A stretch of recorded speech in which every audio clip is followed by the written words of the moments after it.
Hi, everybody. Can you hear me? Woohoo! I'm Jessie Shternshus. That's my last name. It's pronounced Shternshus, and people can just call me Jessie. And that's my Twitter handle, the Improv Effect. So feel free to tweet at me. So I want to give you a little background of who I am, okay? So, like I said, I'm Jessie Shternshus. I also started a company called the Improv Effect about 7 years ago. And before that, I worked in television. I worked for Sesame Street and a couple other places, which was really fun. I got to be creative. I also taught school for a while. And actually, even back in high school, I wasn't, so you can tell I'm kind of like all over the map with what I did.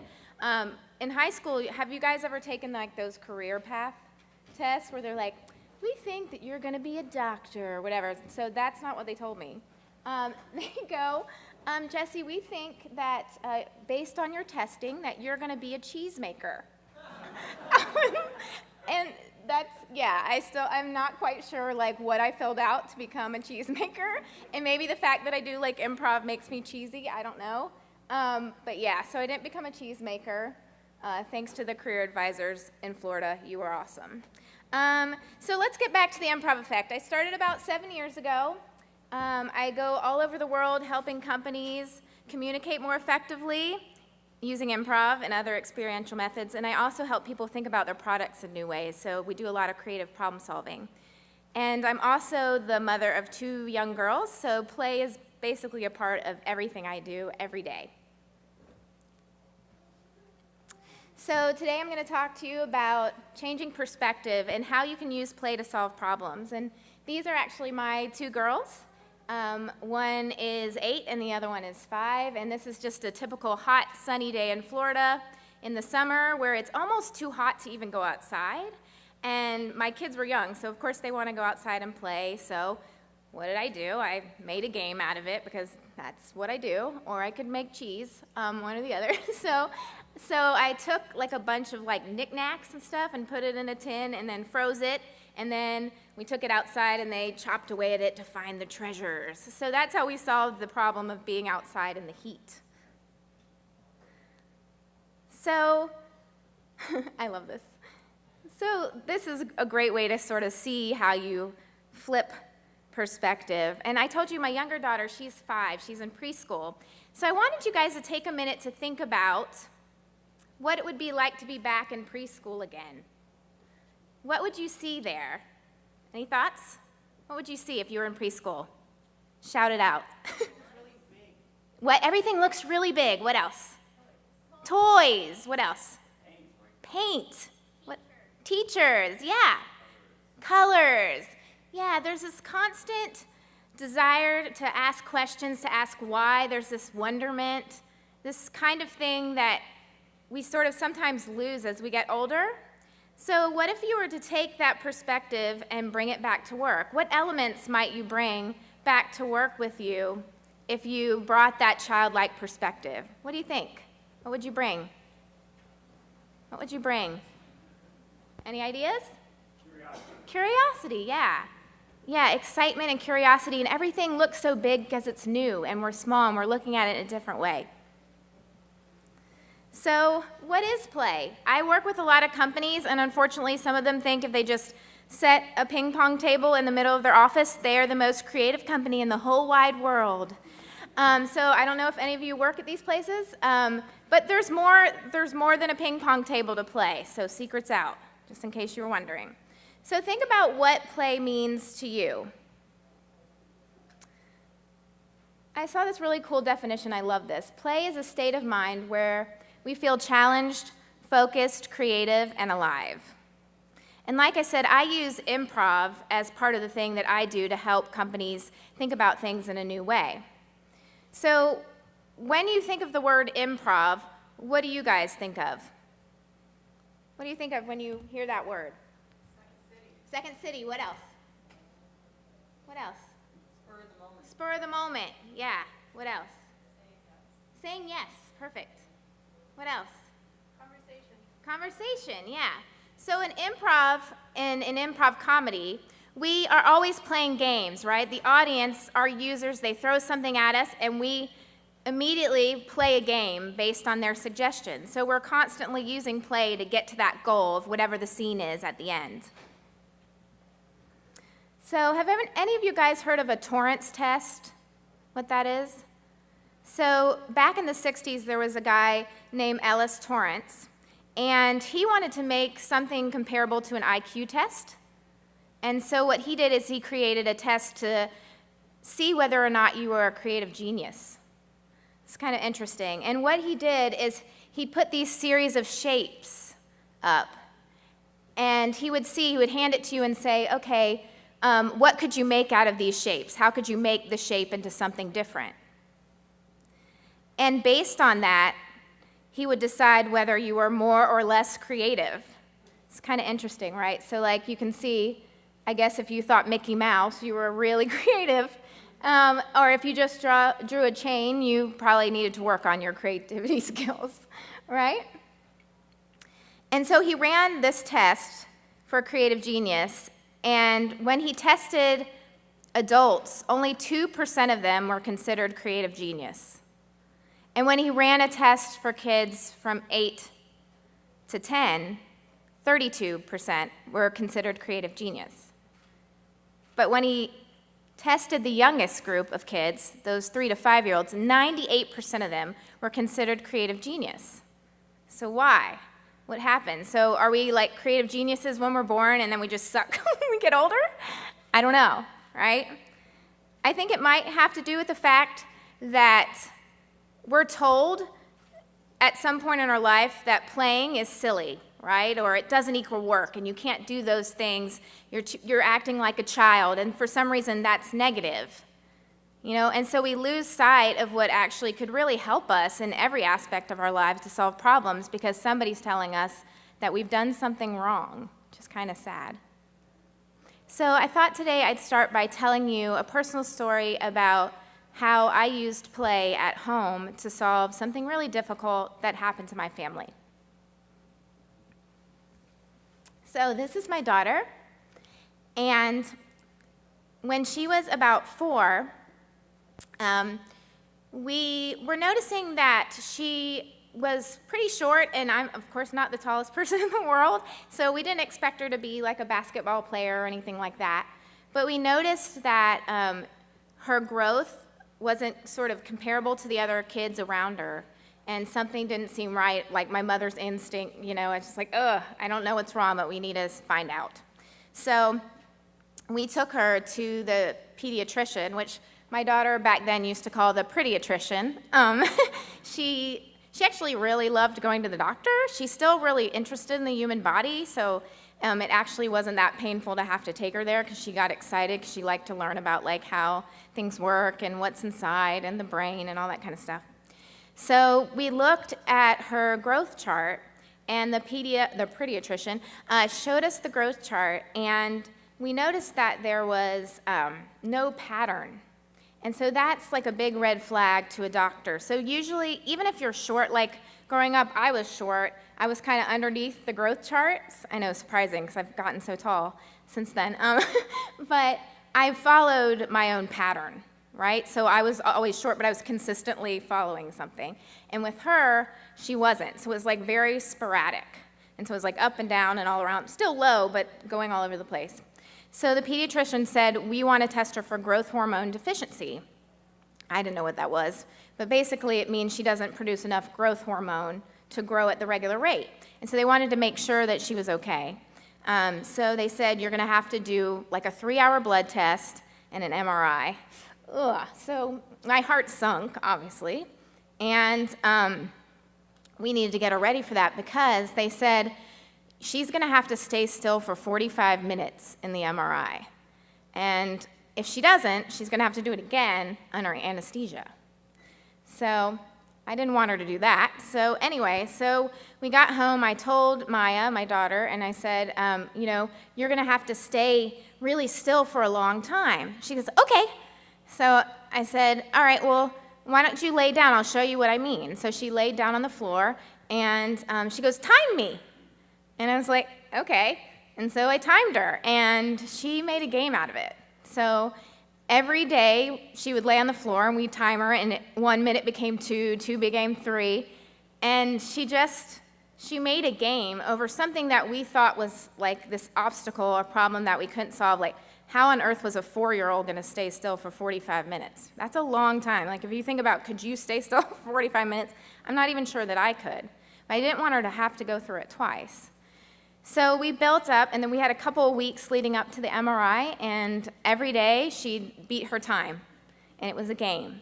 And so one of the things the doctor had said is they said, go online and watch. There's some videos so you can see what an MRI is like. And we looked through, and there really wasn't anything age appropriate. It was all kind of for the perspective of an adult, so it didn't really, match what she wanted to see.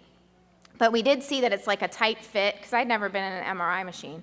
And so as she got better at the time, then we put a chair down, and she sat under the chair. And then we found out that you have to wear this kind of helmet thing, so she said, let's get my bike helmet. So we got her bike helmet, we put it on, she sat on the chair, and then we heard that it's noisy. So she made a big block tower, and she had us knock it down to see if she could stay still without getting frightened. So basically, what had become this thing that still gives me the goosebumps to think about, had become something we could solve through playing. And she taught me something. So this is her. So when we went to the doctor, she had to put on a children's gown, but they didn't have any left. So they gave us a gown, and it was huge on her. And my heart sunk again, and she goes, Mommy, I look like the Statue of Liberty, So again, she had just a completely playful mindset, and changed us in the way that we thought.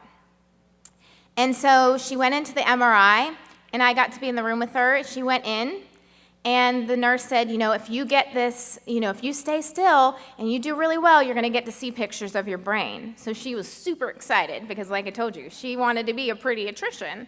And so in order to be a pediatrician, she would get to learn about the brain. She's like, okay. So she went in there, and she stayed still for 45 minutes.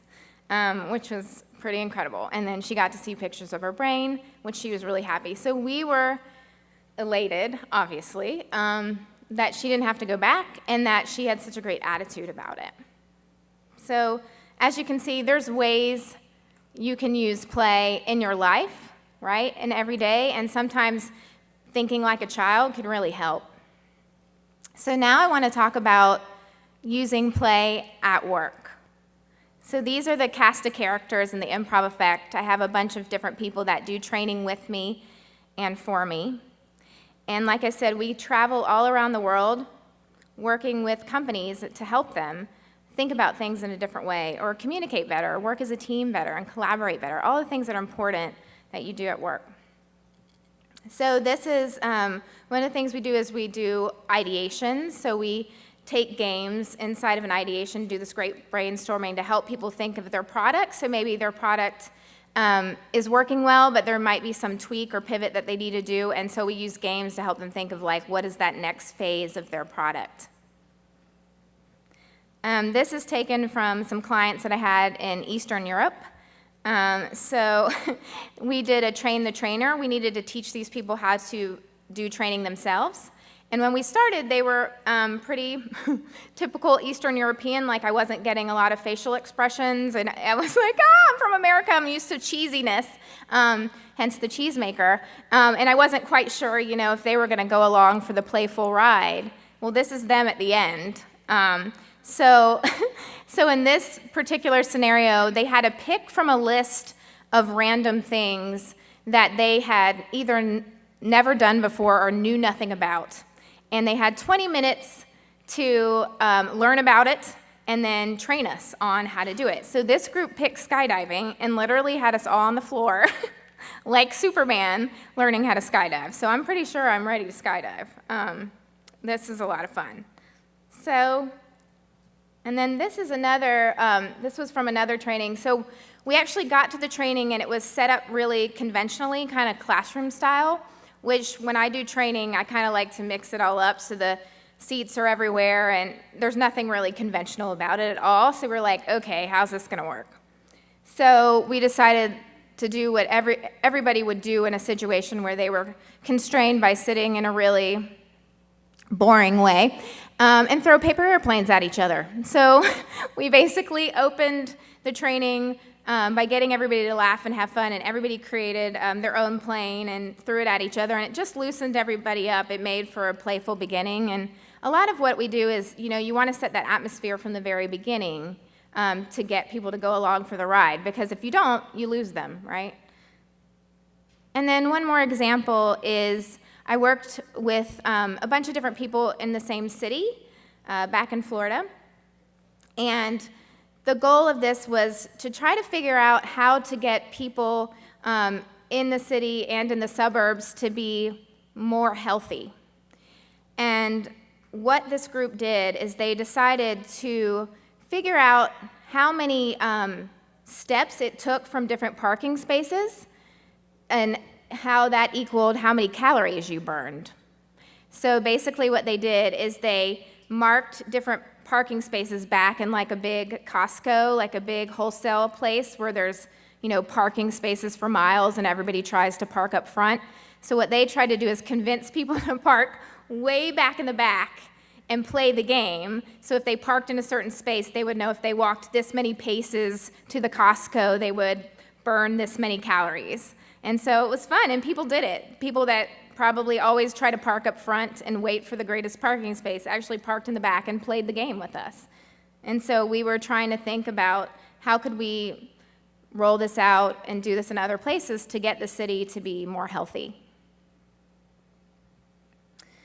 So some of the things I've mentioned so far are different ways that you use play. So we might use play to reframe problems. We also might use play to change perspective. We can also use play to combine ideas. Ridiculous, but sort of awesome, right? And we can use play to challenge assumptions. So because my background is in improv and I like to give people an experience, I would love to show you some of the things that we do and teach you some of that so that you can walk away with some actual tactile things that you could maybe do with your teams at work or even with your kids, whichever you want to do. Does that sound okay, everybody? Okay, great. So does everybody have paper? I know I drove FITC crazy by asking for paper at the last minute, but I just want to make sure everybody could play. So if you don't mind, let's do our own Torrance test, okay? So go ahead and draw those 3 things in a row, and then make each one different. So I'll give you like a minute to come up with 3 different creative genius ways of changing that into something fabulous. No pressure.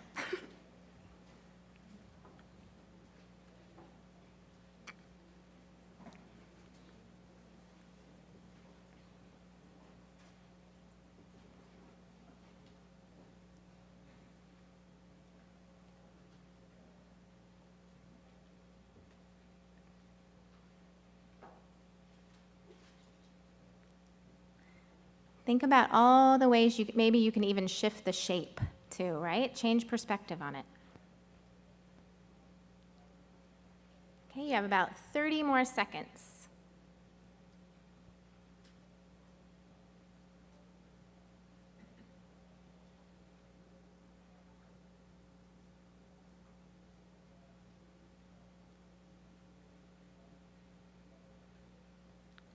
I'll give you 5 extra seconds just to be nice.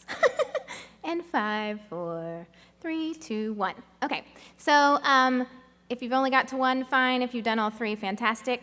Why don't you go ahead and introduce yourself to the person next to you and show them your masterpiece, okay? Show them what you did.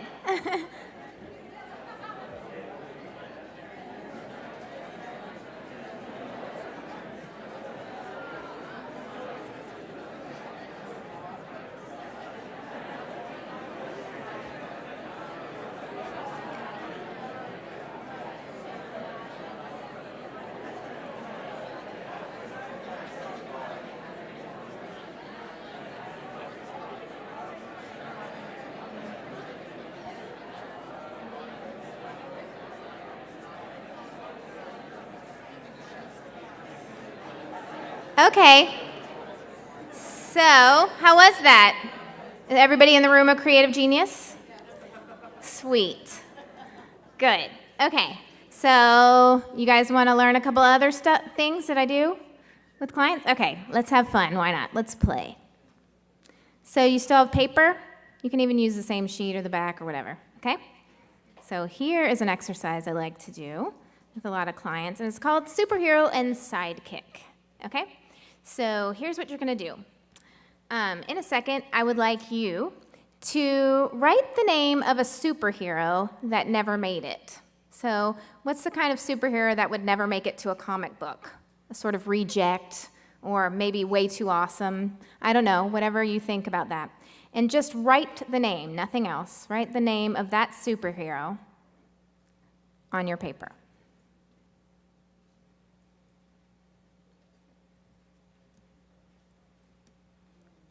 I'll give you a minute to come up with it. Captain Reject Boy, or, I'm just kidding, Cheesemaker Girl.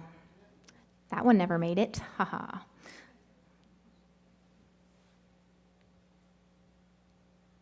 Everybody good? Thumbs up? Okay. I see a couple people still thinking. Give you a couple more seconds. It doesn't have to be perfect by any means, because it's a reject.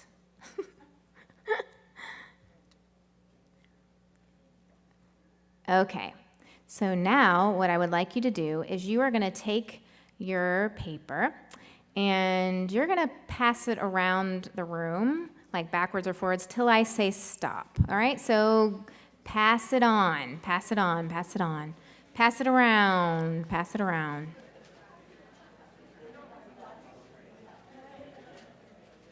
Pass some forward too, so it doesn't end up being a big pile in the back. Pass some forward to the side, over your head, under your feet, round and around. All right, raise your hand if you don't have a paper and you need one, so people know. So kind of look. Does anybody have extra ones? Go ahead and hand those people extra ones. Look around. Who's holding a big pile? All right. We got 2 over there, 3 over there. Some of you not do it. All right. Well, bear with me if you don't have one. You can, with the person next to you, or if somebody wants to be kind and make one really quick and give it to somebody, that would be cool. If somebody needs extra, does anybody mind doing that? So raise your hand again. Yeah, we got a couple up there. Somebody make some good ones. Just like, who's Mr. Creative? Oh, there's one. There you go. All right. So if you didn't get to play, I will play with you later, okay? We can play a game off to the side. All right. So what you're going to do now is look at the superhero that you got. And what I would like you to do is I want you to make up the sidekick that goes along with that superhero. So who would be out there fighting crime, saving the world with the superhero that's on your paper? Write the name of their sidekick underneath it or to the side. Just let us know that's the sidekick's name. You could even put sidekick or whatever. All right? So who goes with your superhero?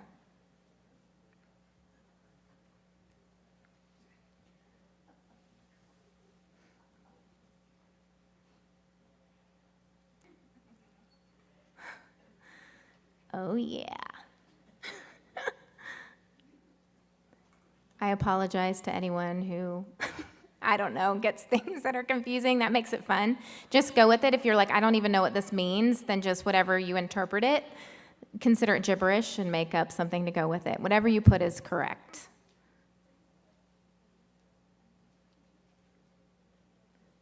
All right, let's give you about 30 more seconds to come up with that sidekick's name.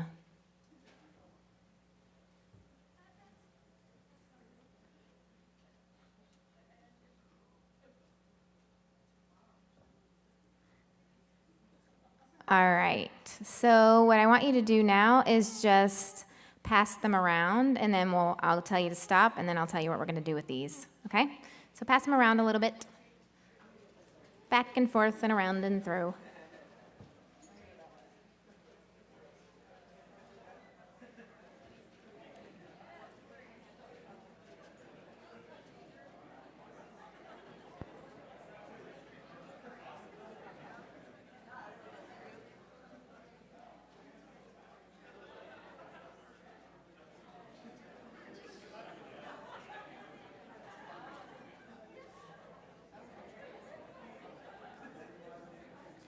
All right, so can I get somebody to stand up and tell us what landed in your hands, the superhero and sidekick, and share it with the group of fabulous people? Who would like to share? Okay, perfect. I've got the underwear protector and Gigi the skirted one. Oh, beautiful. Great. Somebody needs to tweet that. All right. Who else wants to read one? All right. I have The wing muncher. And little man. Oh, yeah. Give it up. Woo woo. All right. Who's got another one? Right there. Sad Sally and Happy Harry. Yes. I think they're married, actually. All right. Sad Sally and Happy Harry. Okay. Yep. Yes, Captain Obvious and the Unicorn Baby. Perfect. All right, let's get a couple more. Who else wants to share? Right there in the front. Wait 1 second, just in the front, and then I'll pick you in the back. So say it again, in the front. Oh, right here in the front. Yep. Mashed Potato Man and the Spooner. Yes. I wonder if they like spoon each other, you know, like when they get all comfy, they spoon. That's so cute. Way back there. What? Coffee Girl and Milk Boy. Makes sense. Very nice. All right. Yeah, we got one over there. Storage Man and the Packing Peanut. Oh my God. That might be my favorite of all time. That's great. So, is anyone else just dying to read theirs? Or can we go to the next thing? All right, so that was awesome. So if you feel bored later, you know, maybe you want to design what they look like and tweet them at me. So if you want to draw them or illustrate them, that's always fun. I love to see sort of where you take them. So what we did right there is basically we combined ideas and we yes-anded each other by collaborating together on something. So your idea was then given to somebody else and changed, right, to make something new and surprising in a collaboration. So instead of doing something by yourself, you validated them and then pushed an idea forward. So that was pretty good, guys. Especially, what was it, Peanut Boy? Peanut Packing? Right, Storage Man and Packing Peanut. Please illustrate that. Okay, so let's play another game. Okay, can I get... So this game is called Crisis and Object. And for this, I probably need 6 volunteers to come up here. So who feels comfortable, and I promise I won't make you feel bad or anything. Okay, so 1, 2, 3, 4, 5, and 6. Okay, so you guys come up here. Join me on the stage. Let's make 2 lines of 3. So you'll be the leader in this line, and then 2 people will stand behind you. So you can actually face you this way, and then this way, and this way. So okay. Oh, we need another person. Who else wants to come up? Can I get one more? Come on. Yeah, perfect. Oh, you want to come up too? It's totally fine if you want to. Okay. All right, come on up. Okay, so let's have this group come here, and you're going to face him. So there'll be a group, and then you'll be behind him. And then, all right. So your name is Tim and Milton. Milton. Okay, so Tim and Milton, give it up. All right, so we're going to play a game called Crisis and Object. And what happens is Tim will have a crisis, and he's going to have an unrelated object. So, for instance, Tim might say, I'm having a bad hair day, and that's his crisis, just in case you're wondering. So I'm having a bad hair day, and all I have is toothpaste. Great, so they're unrelated, you see? So then you're going to say a crisis. So my car broke down, and all I have is a pizza, okay? And then what you're going to do is you're going to take your object and solve his crisis. And you're going to take your object and solve his crisis. Make sense? And so what we're doing is we're combining ideas, right, to solve a problem, kind of like those umbrella shoes. Make sense? And we're going to really give them a round of applause because they're brave to even get up here, right, and do this game with me. Okay, so what's your, I'll stand behind you. So what's your crisis? I can't get the baby to sleep. Can't get the baby to sleep. That sucks. Okay, and then what's your object? Anything. All I got is this radio. Okay, he has a radio, and he can't get his baby to sleep. What about you? I have no hot water. Yes, terrible. And then what's your object? A wheelbarrow. Okay, great. All right, so you have a wheelbarrow, and I'd like you to figure out how to solve the problem with the wheelbarrow because his baby won't go to sleep. Good luck to you. Don't worry, Tim. I've got just the thing. We'll put the baby in the wheelbarrow and we'll run it around the backyard. Yes! He has no hot water, and you've got a radio. What are you going to do? Okay, listen. I have this radio, and I know you don't have any hot water, so what we're going to do is we're going to listen to the radio, and we're going to try to find out where they have hot water, and I'm going to get it to you. Yes! Nice. Woo. High five. High five. High five, each other. Yes, thank you so much. Have a seat. That was fantastic. They rocked. All right, no pressure. So what was your name? Shanta. Shanta and? Lena. Lena. Okay, Shanta and Lena. Woohoo! All right, so you're playing the same game. So what's your crisis and what's your object? My hard drive died. Ugh. We've all had that problem. My hard drive died, and all I have left is a bracelet. Oh, man. Okay, and what's your crisis? I can't control my speed when I'm driving. Oh, man, me neither. And I have a pair of sunglasses. Okay, so sunglasses, you need to take your sunglasses and help her hard drive. Yeah. How are you going to do that? Well, I could, in the daytime, I can put on my sunglasses. Yes. To find the night crawlers who know how to fix a hard drive. Yes, yes, perfect. Okay. All right.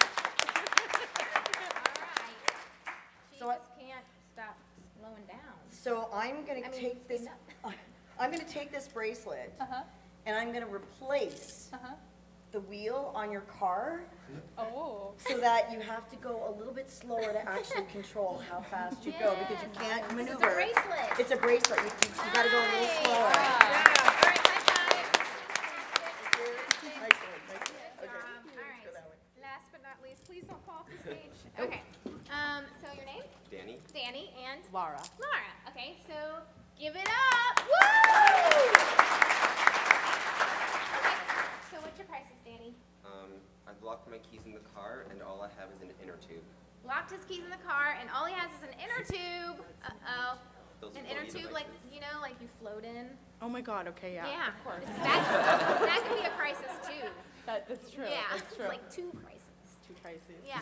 My crisis is I want to play basketball, but I popped the ball, Yeah. and so I can't do that. Okay. And my object is a sweater. Okay, so now you have to take your sweater and solve the problem. So what are you going to do? What's your crisis again? I locked my keys Lock in the the car. keys. Lock the keys. Damn, all right? okay. I am going to put the sweater around my arm, then punch the window. Yes. Yes. You are fierce, Laura. No problem. All right. All right, what I'm going to do is I'm going to use the inflatable tube as the hoop, and I'll be your basketball. And I throw love me in. that. Yes. Laura, give it up. Laura, high five. Yes. Woo! They were so good, weren't they? See? And yes. Just when you think you can't do something with the weirdest constraints, you can, right? So think about all the constraints that you have at work and in your life, and sometimes there's things you think you just can't possibly figure out how to solve them, and you can. Just use play. So let's play one last thing before I'm done here. All right? So let's do this with the person. Yeah. So this is called Build a Product. So if you could just find one person closest to you, everybody find a partner, okay? And here's what we're going to do. I'm going to count to 3, okay? I want you right now to think of any object at all, any object. So it could be donut, pizza, fence, computer, whatever you want. Okay, so everybody got an object in mind? So I'm going to count to 3. On 3, you and your partner will say your objects to each other. Okay, so you're not to listen and wait and then say yours and change it. You're to take what's in your mind right now and deal with it, okay? All right? Just saying, all right? So I'm going to say 1, 2, 3. Then you're going to say your things together. And then I would like you to take a minute or two to decide what would that product be. Like Wonder Sauna Hot Pants, okay? So what is the name of your product and why is it great? What does it do? Who's it for? I don't know. Just talk about it, okay? Decide that it goes together. You've combined ideas to make something even more incredible. You ready? 1, 2, 3.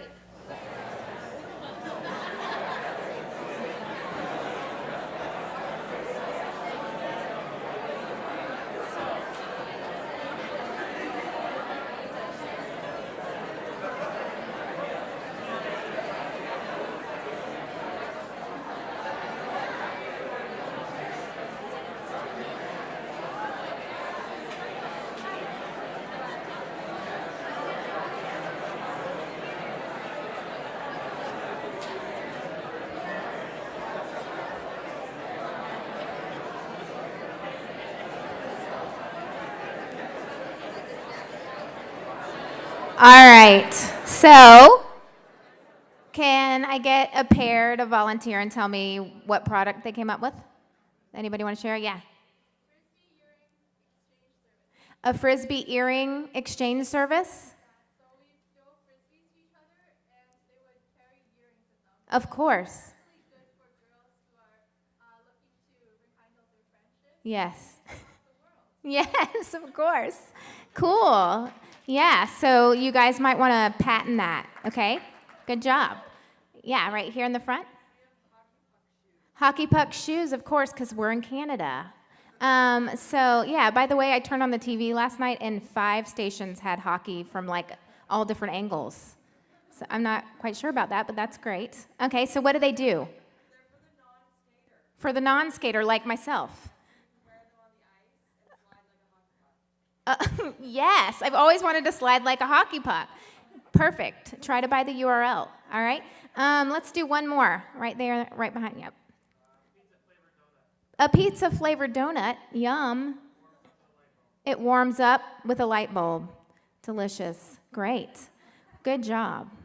So I'm going to wrap it up in a second. So this is a picture of the cover of my book that I've been writing for over 2 years, and it's called Control Shift, 50 Games for 50 Days Like Today.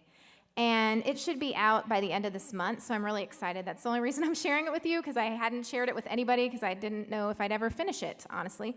I'm really excited about it, but what it does is it goes through and tells you, you might be having a day like this or a day like this. So it's like the day of wine and roses, or the day you lose your job, or the day you're the new kid in town. And it's a scenario, and then at the bottom is an exercise you can do. And some of them are exercises you can do by yourself. Some of them are exercises you can do with a partner, but kind of in the same sentiment as like the things that we did today, plus way more. So, like I said, I started my company when my oldest daughter was 1, and my kids have been a huge, important part of everything that I do today. And so as Improv, they keep me grounded, and they show me different ways of looking at the world, and they give me a new perspective. And I'm constantly watching how people overcome obstacles. So the next time you have something that you need to solve, go out and play. Thank you.